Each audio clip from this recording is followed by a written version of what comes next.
This is one of those forget my tripod kind of days, but I've got August 1961, which has been requested by many people for me to review so far. And actually, this was so exciting to me. This is a book that I grabbed from the comic shop last week and read it immediately. It's taken me a little bit because these are Silver Age stories and it's a little bit long, so I just had to get through it on that level. But this is my review of August 1961. I am John Delarose, delarose.com. That's DELARROZ.com. You can sign up for my newsletter, which I will put in the description below, and get a free graphic novel by me, comic creator also. All right, so this is an interesting concept, and it's literally every comic book that Marvel Comics put out in 1961, which is when Fantastic Four came out, of course. That's why they got the Fantastic Four on the cover. So this is when everything really changed for Marvel. The superhero craze really started, and it's really their relaunch point from Timely/Atlas Comics prior to this. So we'll go through this in its entirety. It's a lot of fun. Big book. Got some cool art on the inside with different covers and back covers here, just from the monster stories on the inside. On the back, we got a listing of the actual books. Now, these last two books, Rawhide Kid and Patsy and Hetty, actually were from September 1961, but this is the full slate of monthly books that were coming out at the time, so they wanted to make sure you got that full slate, which is cool because, honestly, for an omnibus, I'll get to this. I almost didn't pick this up because it's about 500 pages, and the price tag is $150, which is very, very high for something this small.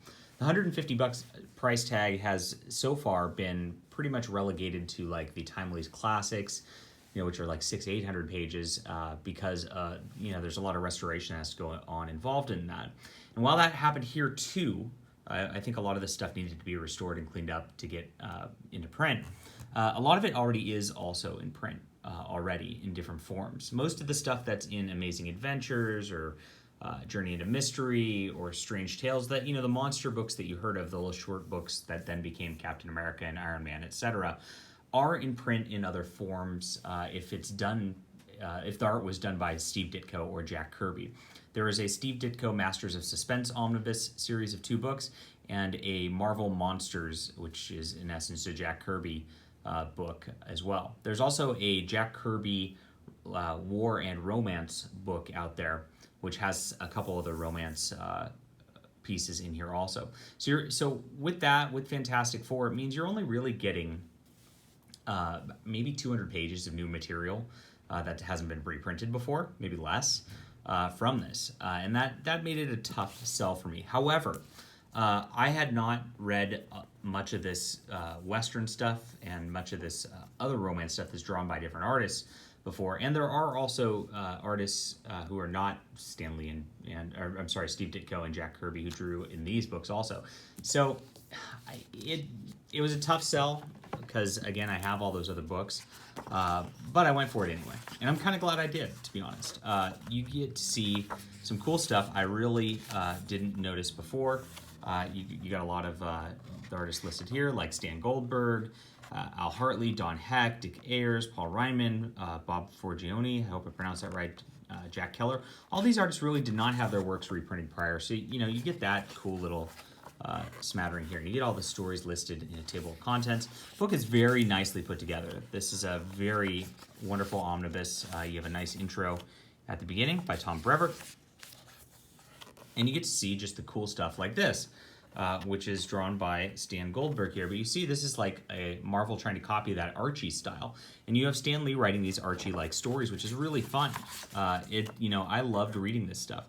What's interesting is, I guess the outfits that the girls wore in these, comics more marketed towards girls were actually submitted and sent in by female readers who actually put them, who actually drew these outfits, and then they'd put them in the books. Now, every comic issue except for Fantastic Four has a prose story in it also. And the way that these are printed, they actually had one page at the beginning and then one page toward the end of the actual comic, and they left them that way for the printing of this also. You get all these little cutouts with the clothes and stuff like that that they used to do in these cool comics back in the day. And yeah, pretty neat stuff. They had coloring pages for you to color your own pages. Stuff you don't really see so much in comics anymore. It's really cute. And I really enjoyed the stories of these. The Tom Brevoort introduction, calls these kind of juvenile stories, and maybe something to turn off your brain for or whatever. But I actually really enjoyed them. I thought they were a lot of fun. I liked the lighthearted feel to them. I love all the monster stories that you get in here. An interesting thing to note is that while Stan Lee plotted a lot of these monster stories with Kirby, his brother, this is Stan Lee's brother, Larry Lieber, actually did the script for a lot of these here. Now, all of the Ditko ones in here were actually scripted by Stan Lee himself. I don't know if he had a preference toward Ditko stories or what, but it seemed like he ran out of time a little bit and let Larry Lieber do some of the writing. But most of the stuff, almost all of it, is Stan Lee. And as much as Stan Lee has been given not very much credit in recent years because, they're saying, Kirby came up with a lot of the plots, so did Ditko. Having this much monthly, think about this, 500 pages worth of comics monthly, to script, to write, to even just give basic plot synopsis and to produce and get out is kind of a crazy amount of work if you think about it. This is Life with Millie, who's a model. There's another book called Millie the Model, so this character is used in 2 books per month. I guess this is another Archie sort of knockoff sort of feel, and it's pretty cool. Really enjoyable. Patsy Walker, another female romance kind of book. I don't like the art style in this as much. It doesn't copy the. This is Al Hartley, but you can see that her face just kind of looks kind of crazy in these little side poses here, always, and that kind of bothers me across this. But it was still fun regardless. Lots of nice romance hijinks throughout all of these. There's a lot of trends of these girls getting jealous over each other and miscommunicating with one another to where they think they're plotting against each other and things like that. Just cute stuff. And the Tales to Astonish stuff is just the monster of the week in 5 or 6 page sort of stories usually, with a little twist at the end for the most part. And they're delightful. All of these were just so fun to read all the way around. The Westerns, same thing. All these books had like 6, 7 page stories, sometimes 5 page stories, with the prose in between, and interesting stuff. Now, this is Kid Colt Outlaw, and the concept of this is that the main character Kid Colt is he's an outlaw, and he killed somebody by mistake kind of before, and has been on the run ever since. But he's really a guy with a heart of gold who's like trying to make amends for what he did in the past. And so really good stuff, very fun Western stuff. I would love an omnibus of just that, and the Rawhide Kid stuff. Gosh, all of this stuff, like that. My one regret about this book really is that each one of these books, which has dozens of issues, didn't just get their own book that you could just go through the whole story of that book.